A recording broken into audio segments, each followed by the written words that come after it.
In this video, I want to give you things that you can do in your daily life that have a very significant effect for you to become overall more confident. Hello and welcome to my video on 5 things that you can do in your daily life to become more confident public speaker or to become more confident using your voice in front of your audience. My name is Sonny Nannon. Thank you so much for stopping by and watching this video. I'm a voice and stage presence coach, and I usually give my clients tips I coach them to become more confident for a certain presentation that they have to give, or an interview, or a talk. But in this video, I want to give you things that you can do in your daily life that have a very significant effect for you to become overall more confident using your voice in front of an audience. And without further ado, let's go into these 5 things.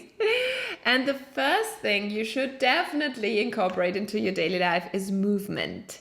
Movement is so important for your voice. It's so important for the way you stand in front of an audience, because if you don't move, you do not have this connection to your body. You don't have the connection to your breath.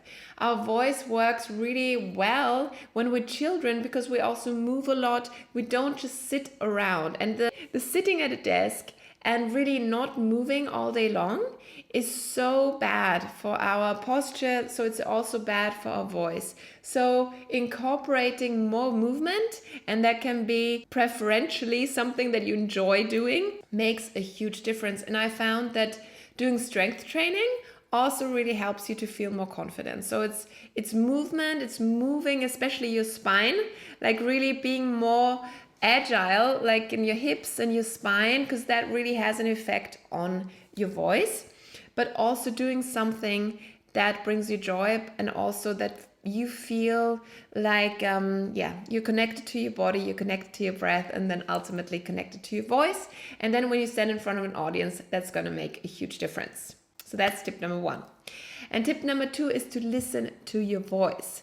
I know we think that we do, but we usually don't. I'm talking about really like your inner voice, like the things you like to do, you don't like to do, like this intuition or inner voice that guides you in a sense. We don't learn to listen to that voice. We learn to shut it down, to say like, no, you have to do what you're supposed to be doing, even if your voice tells you, no, that's actually not what I want to do. So we learn to silence that voice. And at some point, if we're so good at silencing that voice, we function better in our society or in our, family or our work.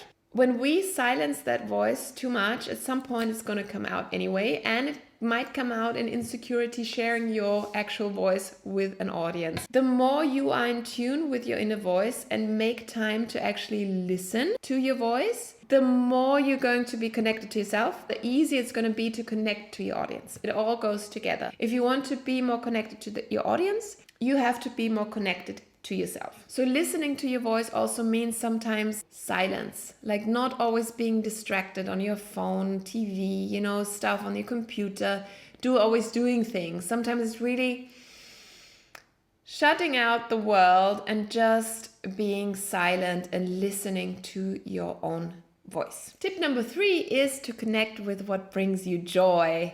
And that's also something we lose because we learn that not everything that brings us joy is what should bring us joy. We should enjoy having good grades, being a good student. It depends on your upbringing, on your parents, on your friends, on what you learned, what you actually enjoy. And sometimes people don't understand around you what brings you joy, then you might opt for something that doesn't bring you so much joy, but that's better understood, so it keeps you normal in your social system. So allow yourself as an adult to reconnect with what actually brings you joy, and that requires listening to your inner voice. It requires becoming still. It requires shutting out sometimes the world and media and really being connected to what actually brings you joy and what is authentic to you.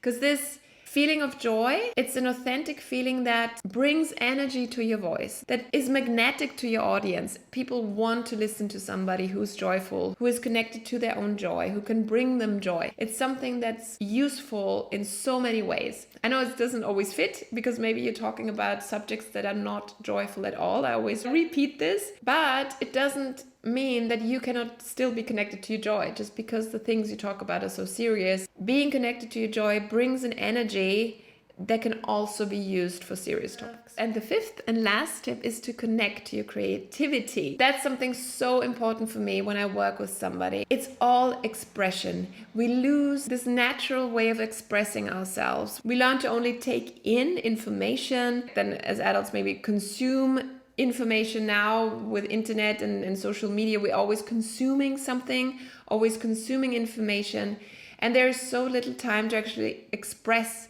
And you need to express yourself in order to feel more authentic or more connected to your true voice. If you like drawing, if you like photography, if you like dancing, if you like making music, if you like making pottery, I don't know, something, do it.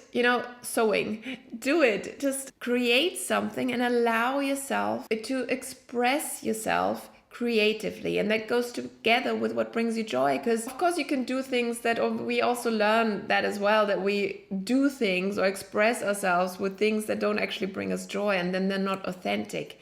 Allow yourself to, maybe in connection with what brings you joy, to express yourself, to express your authentic voice in order to feel more confident, more connected to your voice, and therefore, I just said it, more confident in front of an audience. So these are 5 tips that are like small incremental changes, small habits that make such a difference when you want to step in front of an audience and be authentic and connect with your listeners.